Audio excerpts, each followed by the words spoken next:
Good evening, everyone. Today is the 10th of June, and it is 9:12 in the evening. I usually start at 9 o'clock. Thank you so much for waiting for me. I know you knew that I was coming. I just got a little bit delayed. I was so excited about today's topic and kind of tweaking the presentation at the last minute. I have to admit, I was diving very deep into the topic and then completely lost track of time, working on it a little bit last night. And this has been a topic and a subject that has been completely consuming me since my birthday. And you all know that my birthday was last Monday. Very important. I like to think of your birthday, and I hope you all think of it this way also, is a happy new year to you. So a happy new year to you, wherever you are. And if you just had a birthday or you're just about to have a birthday, I'm gonna encourage you to join in the birthday celebrations that I'm having, and I'm gonna continue to have all month long. And I'm gonna wrap you around this whole birthday goal setting, getting ready for a new year that I've been going through, because I think it's super important. So first things first, I want to welcome everyone from Southeast Asia. If you're joining us from Singapore or Malaysia or Vietnam or the Philippines, good evening. If you're joining us from Europe, good afternoon. And if you're joining us from the United States, good morning. This is our weekly webinar. So I'm going to actually share my screen with you because I think that's the fastest way to get started. Here we go.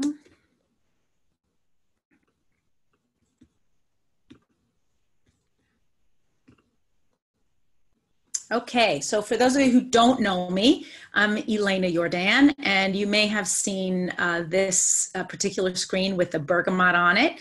It's my way of kind of introducing the concept, introducing the team, that this is our way of kind of regrouping, reconnecting, and establishing ideas each and every week. I'm actually going to be starting a new webinar at 8:30 in the evening US time, so Eastern Daylight Time, which would be 8:30 in the morning for anyone in Southeast Asia, for just the next 12 weeks of summer. And it's going to be all about goal setting and getting to your goals, achieving your goals. I'm going to be talking a little bit about essential oils on those posts. Of course, what do we do to stay motivated? What products can we use, and so on. But the primary focus of those 12 weeks is going to be goal setting. And I'm going to dive in a little bit more and talk to you about it in just a minute. Okay, so I want to say thank you to our Presidential Alignment team. Each and every week you get on, you help your teams to get on. So incredibly proud of you, and also so grateful that everyone is here, that we can all celebrate together each week. The primary ideas from this presentation are taken from the book, Essential Oils Healthcare for Today. I know you're all super familiar with it, but it is the top 50 health issues from A to Z. And this guide, fondly known as the LRP book, is going to help you to achieve some of your team goals, if that's one of the things you're going to be talking about or writing down in your team as your goals for the year. Okay, so I want to start you off with this idea. You want to plan your year, design your days, and achieve your biggest goals. So what many of us do is on January 1st, we wake up after having had a raucous night out or a fun night out or night out with friends, whatever it is, and we begin to set our goals for the year ahead.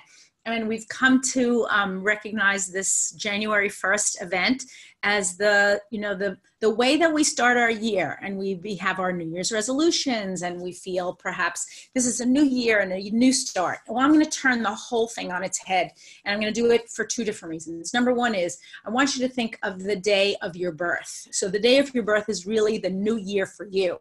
So whether your birthday is in June or November or it passed a couple of months ago, I want to think of each year for you as your birthday and your year of renewal, the time that you're going to start. But for one of today's exercise, we're going to use June 1st. And the reason why we're going to use June 1st is because June in our business, June, July, and August are really our summer months. And I want you to help to really feel like you're planning out the summer that you want for yourself.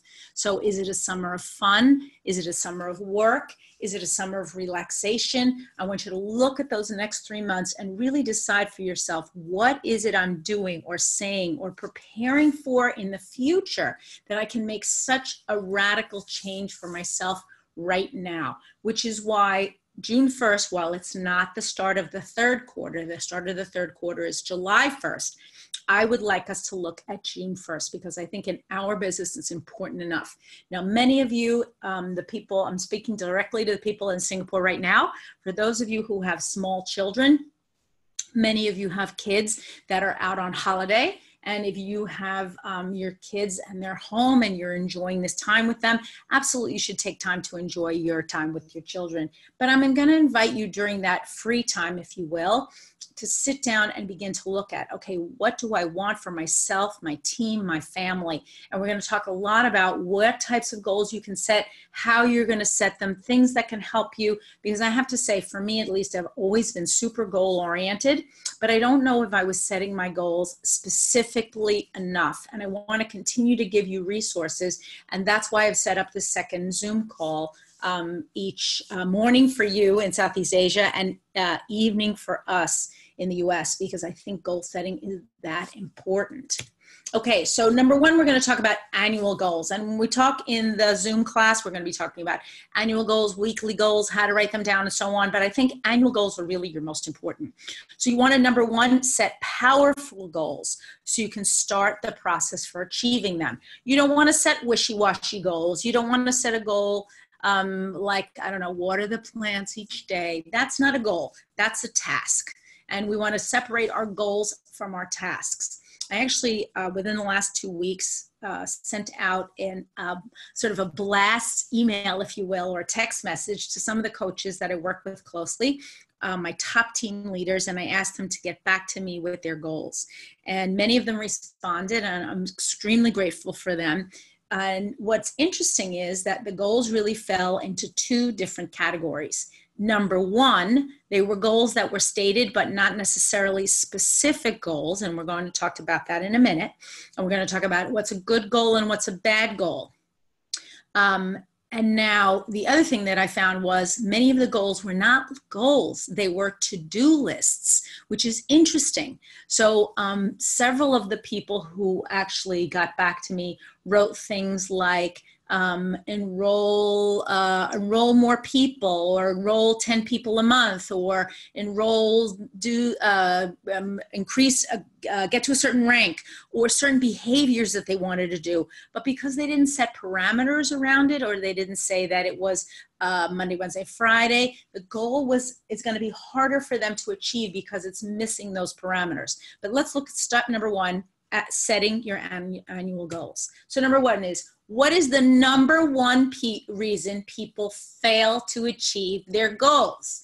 And you could think it could be because they don't focus, or because they lack energy, or they don't have an accountability partner. But the number one reason actually is the lack of visibility. So what exactly does that mean? Lack of visibility means that they have a goal and they may be thinking about the goal. They might have even written the goal down on a piece of paper, but they don't see that paper again and again and again, so that they begin to think, yes, this is the thing that I really need to achieve. So visibility is extremely important. You actually either want to post your goals in a place that you're going to see them every day, or I'm going to challenge you to get yourself a goal planner. So a goal planner can be something that you keep on your phone. But I'm also going to suggest to you that you may need both things. You may need something that's electronic, which we all have our smartphones with us all the time. And believe me, I write tons of things on my smartphone, but also something that's on paper. Because that idea of actually the hand moving and writing the writing instrument to write down your goal. And then you seeing the goal in your own handwriting, rereading the goal on a regular basis can actually help you with cementing the goal in your mind, heart, and spirit, because that's what we really need when we want to achieve some sort of a goal. We want to see that goal, we want to feel that goal, we want to experience the goal, and we want to understand why the goal is important to us. Now, I will tell you, as I've gone through this experience of writing down goals and setting them up and so on, and writing them down and then writing the steps that I need to achieve the goals, I've actually had to tweak them a couple of times, because what I did, my first inclination was to write a laundry list. Absolutely, do this and this and this and this and this. And those are steps, and steps are great, but the steps have to lead towards something bigger. So we're going to start going through what the steps are and why that's important. Okay, so this is the book actually that I'm using, and I just started using it. It's called a Focus Planner. It works for me because it breaks down the goals into very minute detail. And you can see here, this is kind of a 2-page view of what the goals are. And this is only page 7. Doesn't mean that it has hundreds of pages of goals. But the book is broken down in a way that has the goals in the front, and then the action steps a little further back, and then daily calendars. Many of you know that I've used time blocking for years, and this particular planning has a way for me to more easily do time blocking. This particular setup is not important. What's important is that you find something that will work for you. So you can buy a 10-cent notebook in your pharmacy when they go on sale right before school starts. And I know in Singapore you're on holiday, so I'm sure notebooks are on sale right now. So if you need just a notebook, but these are the types of things that I want to see when you're talking about your goals, when you're looking at your goals, what it is you're including. And this particular focus planner can be found at focusplanner.com. A gentleman named Michael Hyatt, Hyatt, and my hat goes off to Michael Hyatt,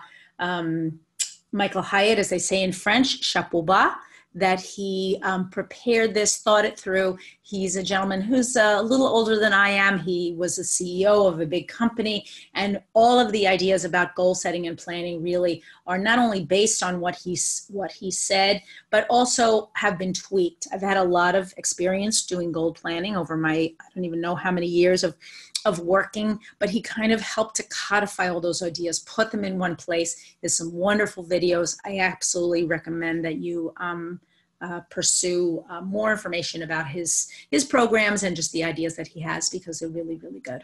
Okay, step 1. What are your goals for the remainder of 2019? We're at the halfway mark, folks. We have just passed the halfway mark. We have 6 months left to go. You can be drifting for the rest of the summer and then arrive in September and be totally surprised by it, be rushing to send your kids back to school. If you're a grandma, you may be noticing, oh my gosh, my kids, everybody left and now I'm here by myself. If you're intending to go to convention, then you're busy packing up, trying to figure out what it is you're going to do or not do. That's not a way to live your life, because what happens is when we just allow ourselves to kind of drift from activity to activity, or just allow everything external to set our goals for us, we begin to feel dissatisfied, and we begin to feel that we're not getting out of life what we are meant to get out of it. The other thing is, and on a purely spiritual basis, I truly believe that God has called us, for each one of us, for a special job. And I think when we sit down and we look at our goals, we can begin to see what some of those jobs or purposes are. Now, when I sat down with my goal planner, one of the things that I talked about to myself was goals for my family. And we're going to talk about how you can categorize your goal. But I want you to step back right now and think to yourself, what are your goals for the remainder of 2019? So you want to, you should say step number 2, list your goals by category. Are they spiritual, intellectual, emotional, physical, marital? And that could be if you're single or you're married, right? Parental, social, vocational, avocational, and or financial. Now, you don't have to have a goal in every single category. You may not have a goal in a single category this year, and that's okay. So when we talk about spiritual goals, we might talk about something like having a regular prayer routine, or attending services on a regular basis, or reading a spiritual book on a regular basis. Talk about intellectual goals. We might be talking about taking a course, or doing more reading, or joining a book club, or learning something that you haven't already, stimulating your mind in a way that you had not previously done it. It could be something like learning a language, which is usually very personal, or something more business related. But intellectual basically means building our minds. Emotional goals: do you have a problem with anger perhaps? Or do you want to bond with people? Or do you want to learn a certain emotional skill, or decrease something that you've been doing hastily? There's where your emotional goals are going to go. Physical goals, super easy. We're talking about losing or not losing weight, maybe joining a gym or some other sort of exercise routine, maybe eating or drinking in a certain way that we haven't been as mindful as we were before. Also challenging ourselves perhaps with sporting events. Physical goals can be a wonderful way for us to set goals for ourselves. Marital goals, this is an interesting one. So I'm talking to my married people now, but I'm also talking to my single people, and I'll talk to you about that in a minute. Married people, do you need to be setting regular dates with your spouse? Can you basically put together a schedule, maybe once a month, you plan something fun? So I'm going to tell everybody a big secret. So one of my husband's favorite singers is this guy named Juan Luis Guerra, and he loves him and he follows him actively. And ever since we were first married, he was just loves his music. In fact, some of his music was played at our wedding. And I just found out that he's going to be having a concert right near our house. And so what did I do? I got him tickets for his birthday. So don't tell. But it made me so happy to be able to do that. I cannot even tell you. It was just the idea of doing it. It was so special to me, and I can't wait till he sees the tickets. I'll let you know because his birthday's coming up. But marital can be setting an appointment to go out with your spouse. If you're single, it can be challenging yourself and you want to have a significant other. Maybe you don't. Challenging yourself to go out to places where you can meet people. It can be setting up a profile for yourself on a social website or a dating site. Those can be your marital goals. Now, if you're involved in a relationship and it's going along fine, this might be an area where you're not really setting up any sort of goals, at least right now, but I'm going to challenge you to think creatively. Parental goals. Okay, so sometimes parental goals actually can take over our lives. If you're a parent, you know that sometimes everything having to do with our child can just become overwhelming. If you have more than one child, I know there are people that are listening to me now that have 2, 3, 4, and more children, and their parental goals can be very, very big and sometimes overwhelming. I'm going to challenge you to break down those parental goals, maybe by child, maybe by the whole family. If you are a homeschooling mom, what are your goals as a parent for your children? If you are a mother of a single child, what's your goal for getting that child to his or her next level? What's your role? And within the next 6 months, how do you see that role? So I will tell you, at least in the summer months, it's a lot about preparing my kids for the next level. So in the United States, so I'm just explaining this a little bit for people outside of the US, usually June, July, and August are our summer and our time out of school. And that can vary depending on what region you're in. June and July, my daughter is off from school, but goes back to college in August. I feel like it's my goal to help my kids to have a productive summer and also to be ready to get to that next level. And now I know as a parent what each one of them needs. I happen to have 2 children. What do they need? Do they need structure? Do they need activity? Do they need relaxation? What are the skills that they need to learn between now and September? I'll just give you one particular skill that I'd like both of them to learn is how to drive a manual transmission car. The reason for that is that my daughter is living in Texas now for most of the year, and she often has to drive long distances. I prefer that she's not driving an automatic transmission, because I know when, and those of you who drive a manual transmission, I'm sure will back me up, when you drive a manual transmission car, you have to focus as you change gears, as you depress the clutch, and then the brake and the gas. You have to coordinate your efforts. You have to think, you have to stay conscious. Super important. So I'm actually having both of them take lessons in driving a manual transmission, because I feel it's an important life skill. And so for me, that's a parental goal that I have for myself. And I've set the time, I've set the lessons when they're going to take it. Super important. Social goals. How connected are you to your community? Now, this can be, I choose to invite people over to my house, or I'm going to make a coffee date or a lunch date. I actually made a list last night of 15, actually in my case, they were all women, that I haven't seen in a while, actually that I haven't seen probably in the last 6 months since the Christmas holidays, that I'd really like to see again. I like these women. They're super fun. Most of them have daughters that are friends with my daughter, and I'd really like to reconnect with them. I don't want more time to go by. So for me, that's a social goal. Vocational. Okay, this is where your work goals go. And these can be broad, big, small, but don't let your vocational goals take over your whole life, because if they do, you're going to feel out of balance. You want to make sure that you have just enough work goals that are going to challenge you, and maybe kind of a riskier or a challenging goal that has multiple steps that you can be working towards. But don't let all your goals be work goals. Avocational. Okay, so this is where your hobbies come in.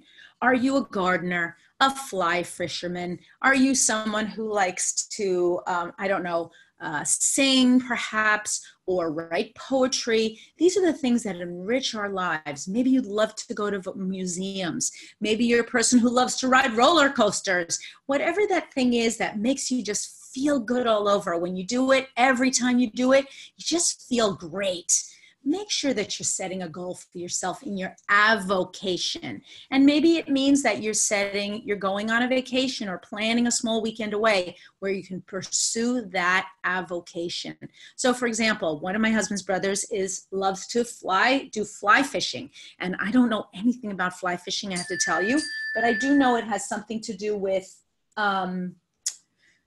standing in a river and throwing out a big line and waiting for the fish to kind of swim by. What I like about fly fishing is it's super peaceful. Usually it's done obviously outdoors, but usually in just the most magnificent scenery.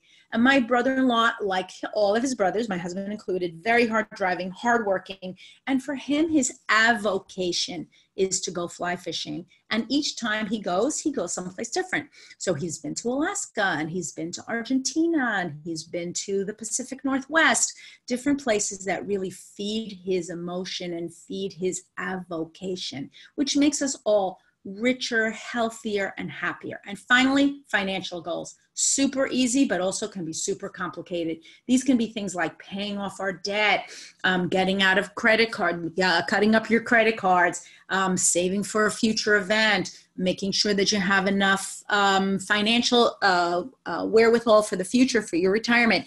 It can also be other things like setting up a budget, getting onto a budgeting app, having those tough conversations with your spouse or with your children about how important teaching them financial goals and rules. So make sure that you're getting at the heart of whatever it is going to help your heart and your life to feel better and more productive at the end of these 6 months. Okay, so I want you to set only 7 to 10 annual goals. Too many goals is a recipe for failure. And it's very easy to start saying, oh, I want to go in this, and I want to go in that, and this other thing, and blah, blah, blah, blah, and on and on. But we just begin to see this as a mountain. And then what happens? We get discouraged, and we not only do we burn out, we basically quit, right? We quit because we feel disappointed. We feel like we can't do it. If we have too many goals, we want to quit. And I don't want you to quit. I want you to feel successful this year, and I want you to do things that make your heart sing. Okay, now Super important. Goals should be smarter. Now, you can take a photograph of this slide if you want, but I'm going to go through it one by one. Smart goals are something that's been around for a long time. What Michael Hyatt talks about is something called a smarter goal, and I'll go over those with you in a minute. So obviously, goal has to be specific, not general or vague. So a good example would be, I want to learn photography, right? I'm sorry, a bad example would be, I want to learn photography. Too vague. Who even knows what that means? And a good example would be complete John Gringo's course in photography. Great.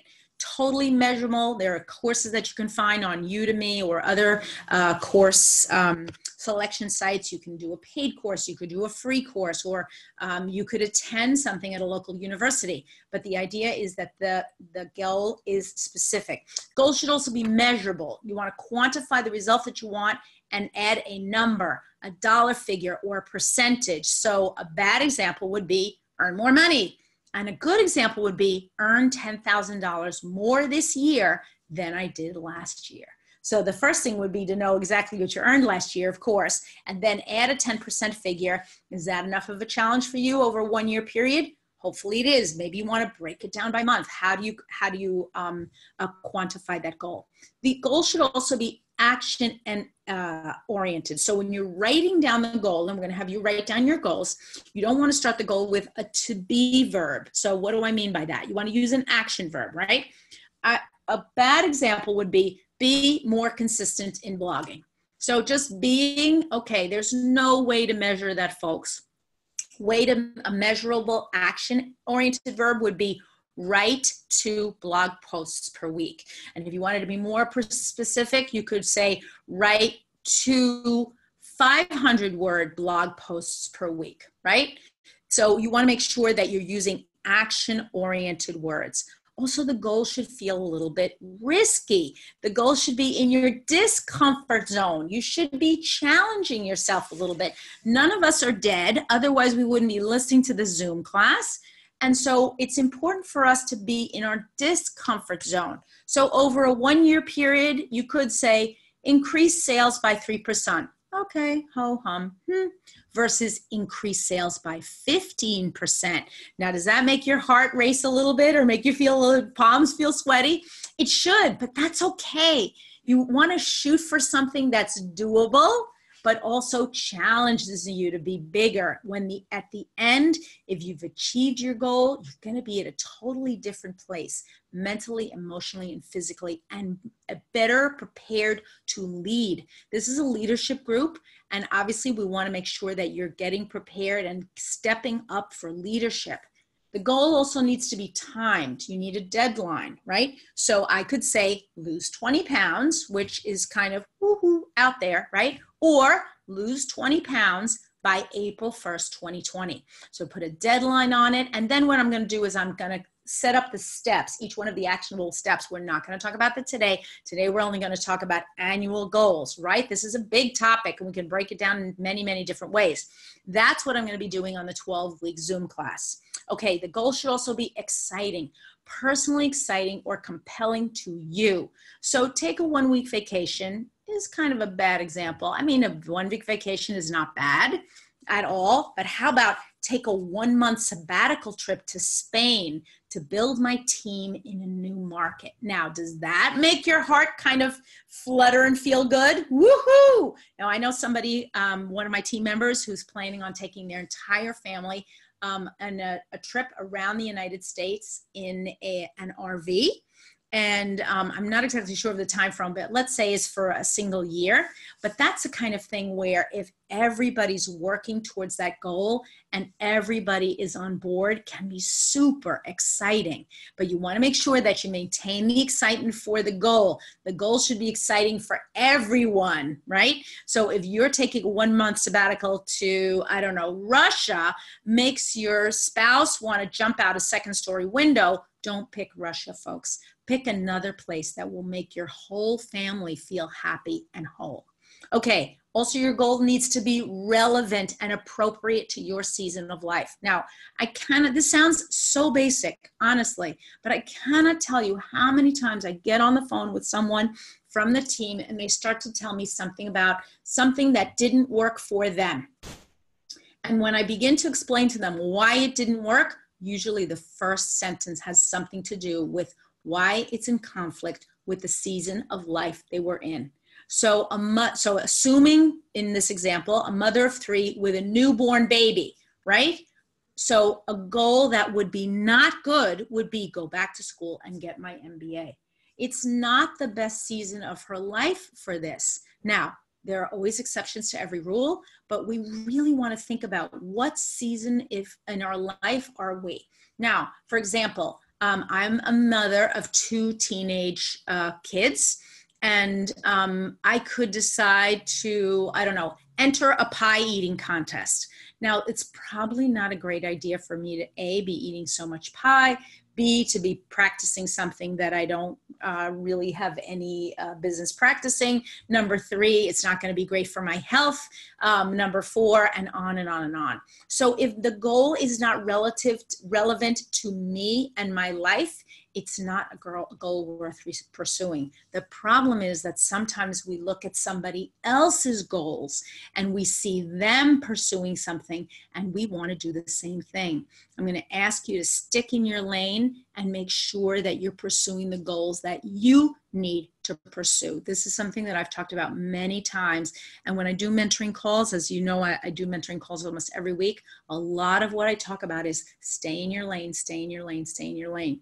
Relevance also has to do a little bit with comparison, because we sometimes look at social media or other Facebook and Instagram are the biggest culprits, and we see what other people are doing. And we think to ourselves, I want to do what they're doing. The other thing that we do is we look at another person who's way ahead of us in terms of their training or their experience or where they are in their life, and we think, I want to be just like them. But the problem is you may be on step 5 of a journey towards being quote unquote just like them, and they're on step 100. What you can't do is look at them and say, I'm going to zoom past those 85 steps, because part of what goal setting has to do with is becoming more mature and more aware in what it is that we are doing. So a better choice for this mother with a newborn baby might be complete an online course in strategic planning.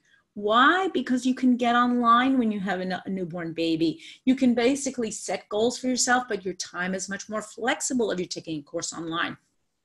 At the completion of the course, do you feel that you've completed something? Absolutely. Can you take another course? Yes. Can you choose whatever course you want? Yes. Can you do free versus paid? Yes. Have you learned something? Yes. And so that's the whole point. We want to be challenging ourselves to move ahead, but not comparing ourselves with the person next to us. I hope that's super clear, even though I've said it 50 times already. Okay, so goals should be one of 2 types. They should be an achievement goal, which is a one-time accomplishment like completing a project, paying off credit card, doing your personal best in a half marathon, or a habit goal, something you can track each and every day. So a habit goal might be drink 64 ounces of water every day. 64 ounces is about 4 liters, folks. So 4 liters of water every day. Now you could say 4 liters of water, I'm never gonna do that. That's okay. That's not your goal.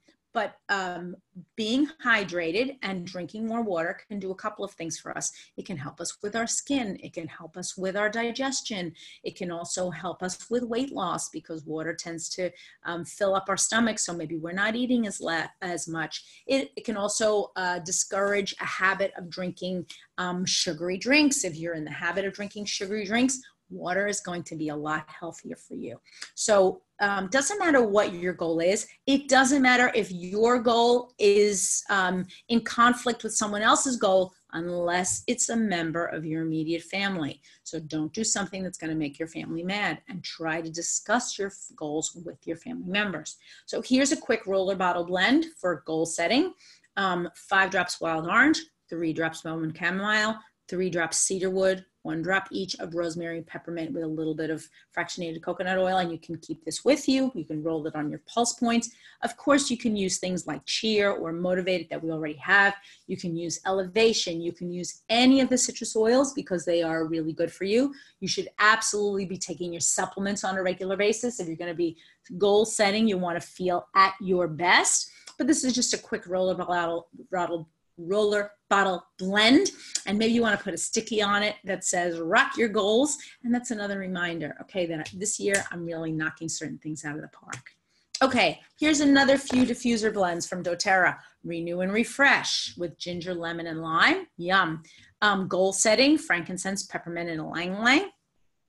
Motivation, you can take your 3 drops of Motivate, add peppermint and rosemary. Planning, lemongrass, tangerine, and spearmint. I actually like that last one a lot. I may try that in my diffuser in the office. Whatever you're using to set your goals in terms of your essential oils, it's all good.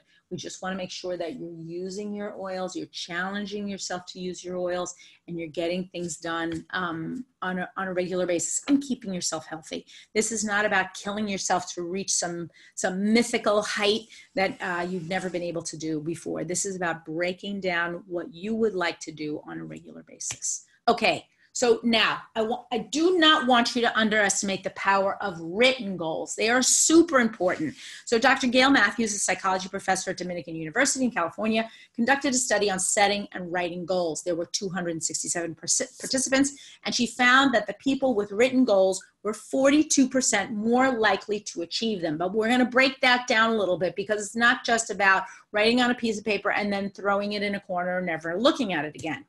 Here were the interesting results. Dr. Matthews actually had 5 different groups, and the results were really interesting. So the groups were, number 1, participants in group 1 were simply asked to think about their goals, what they wanted to accomplish over the next 4 weeks, and then asked to rate that goal on the following dimensions: difficulty, importance, the extent to which they had the skills and resources to accomplish the goal, their commitment and motivation to the goal, whether or not they had pursued this goal before, and if so, their prior success. So pretty detailed, right? Number 2, the groups in groups 2 through 5 were asked to write or type onto an online survey their goals, and then to rate their goals on the same dimensions. Group 3 was also asked to formulate action commitments. So they wrote down the goals, they categorized the goals, and some action verbs there, right? Group number 4 was asked to formulate action commitments and send their goals and action commitments to a supportive friend. Okay, folks, I am your supportive friend, but your other supportive friends could be your upline, your downline, your spouse, your best friend, your mother, your sister. It doesn't have to be me, but having that connection is super important. And group number 5 was asked to formulate action commitments and send their goals, action commitments, and weekly progress reports to a supportive friend. This is what we call what? An accountability partner. Participants in this group were also sent weekly reminders to email the quick progress reports to their friend. So who would you say did the best? Let's take a look. This was the results. So the unwritten goals, not so great. The written goals, a little bit better. Written with actions, good. But interestingly enough, written alone did better than written with actions because they didn't take any action. Now, number 4, commitment to a friend. See how high we jump when we begin to commit to another person? And that's true of everything in our life, right? We don't just keep these things in our head. We actually commit and we interact with another person. Then 5, the person who did the progress reports. That's why we have goal-setting journals. That's why we write, what are we doing on a daily basis to move towards our goal? Okay, so written goals are more powerful than thought about goals, but the graph above showed that the more active you are in setting and keeping your goals, the higher your chances of success, which means written goals are more powerful than thought about goals, but it's not just about writing them down. You're fooling yourself if you think you're suddenly going to achieve a goal because you write it on a piece of paper and then walk away and forget about it. So a goal without a plan, my friends, is just a wish. And I can wish for a lot of things, but that doesn't mean that I'm going to achieve them. Okay, so let's talk about a 90-day achievement cycle. You know that on this call, we've talked about 90 days, 90 days, 90-day plans again and again and again. We've talked about it with LRP. We've talked about it with our business. But by focusing on a 90-day achievement cycle, you aren't overwhelmed by planning and tracking 12 months at a time. And this is important when we're talking about goal setting. And that's why I'm going to be doing goal setting for the next 12 weeks. I want whoever it is who gets in on this goal setting Zoom. And if you can't join today, that's fine. Hop in next week. Hop in 2 or 3 weeks. You're going to learn something that's going to help them. Because we work in sales, we can clearly see in which direction our team and our life is moving. Because if you're not seeing the results that you want in your team, you have to look back at what you were doing 2 and 3 months ago, right? Were you maybe not working as hard? Were you distracted by something? Did you not have enough enrollments? Were you not keeping in contact with your team? What were you doing 2 or 3 months ago that your results today are not exactly what you want? So what is it that we're not getting done that we need to get done so we see the results in 2 or 3 months from now? Okay, so I want you to do the following. You're going to write a smarter goal or set of goals, and you're going to DM me your goal or goals, okay? I've had a ton of people write these to them. You can send it by Facebook Messenger. You can send me a text message. You can put it in a chat. You can put it on WhatsApp. You can send it through Facebook or Instagram, whatever it is that you want. Email me. I want to hear your goals. And then you're going to go to Elena Yordan on Instagram or Facebook and follow. If you're already following, you want to post a comment about what you learned today. So what did you learn in this particular Zoom class? And if you didn't see the Zoom class live, but you referred somebody to it, and let them, the taped version is just fine. And number 3 is I want you to tag 2 friends, because this is not just about us achieving our goals. This is about us helping and motivating others to achieve our goals, because everyone has goals, folks, whether it's helping their kid pay for college, whether it's buying a new car, maybe it's renovating or redecorating their house, maybe it's helping their child who's having difficulty in school. We all have goals. And what I don't want you to do is to get stuck in that caretaker role. And as women, we tend to get stuck in it. And it can be just, I don't know, cooking, cleaning, doing the next thing, cooking, cleaning, doing the next thing. I want you to make sure that you're challenging yourself. There are a few of you out there that I just see in your eyes. You need to challenge yourselves, because this can be a wonderful 3 months for you. And if your next 3 months means that you're going to be on the beach with family, and I'm talking to some of you, you know who you are, that's okay. But I'm going to challenge you within those 3 months to still have some sort of a goal. Maybe it's reading to your grandbabies every night. Maybe it's setting up maybe doing a water exercises for yourself. But you want to make sure that you're challenging yourself on a regular basis. Okay, last week, as you know, it was my birthday. That's not my actual birthday cake, but that's kind of an image of what I was doing. We had a challenge, and what we asked people to do was, in honor of this month being both mine and Julia's birthday month. So I don't know if you know this, but my assistant Julia's birthday is tomorrow. Happy birthday, Julia. Every week we're having a prize giveaway that any of you can win with different prizes every week. So this is the prize for last week, and it's already done, but you're going to get the same type of prize. Not same type, but another wonderful prize. Last week, we were giving away a mini pink mango diffuser and my favorite oil to 1 lucky winner.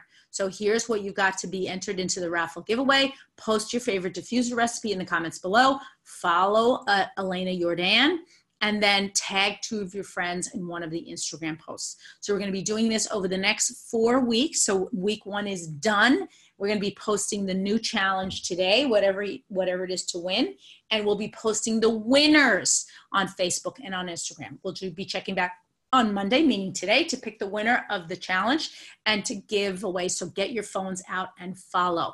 The giveaway closes Monday, June 10th at 10 a.m. Eastern Standard Time. So actually, so you could join this particular challenge right now if you're really fast by the time we get off. If you want to get on your phones and do it on Instagram, you can get on there right now, and the winner will be announced by 3 p.m. So for all my friends in Southeast Asia, I think you'll be asleep because it'll be 3 a.m. in the morning.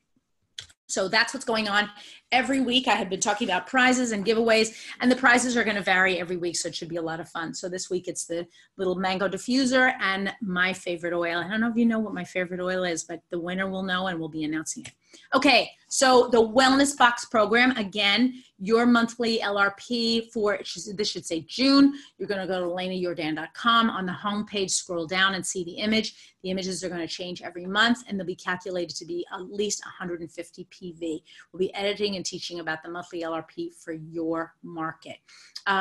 Interesting about this particular program is that we're seeing people that are using it with their teams and building their power of 3. That idea of 150 PV is helping them build their LRP. So this is super important. Please use the images. Steal them, screenshot them, whatever it is. I just want you to be on board, and we're going to be talking more and more about the Wellness Box program each and every week. Okay, finally, remember, you are amazing, and I'm so happy that you're here. For those of you who are out celebrating or having a break with family, enjoy it. For those of you who are already on vacation for the summer months, I know there's some mothers already posting, my kids are out of school. Have a great time, but set some goals for these 3 months. I want you to have a really powerful summer. And this might be the time that you get to spend a little more time on yourself, whether it's exercising or eating right, or just writing down those goals. Maybe just the act of beginning to think about them can be really powerful for you. And then finally, thank you for being here, and have a wonderful week. And so what I'm going to do now is, actually, before I take down the screen, I think what I'm going to be doing is picking the winners of today's, I always pick a winner online. And so we're going to pick today's winner. And as usual, we always have a giveaway. Today's giveaway is going to be, what are we giving away now? I think we're going to be giving away a peppermint today, because peppermint is terrific for motivation and also to keep you on track and to keep us all awake, right? Okay, let me stop the share. Okay, everyone.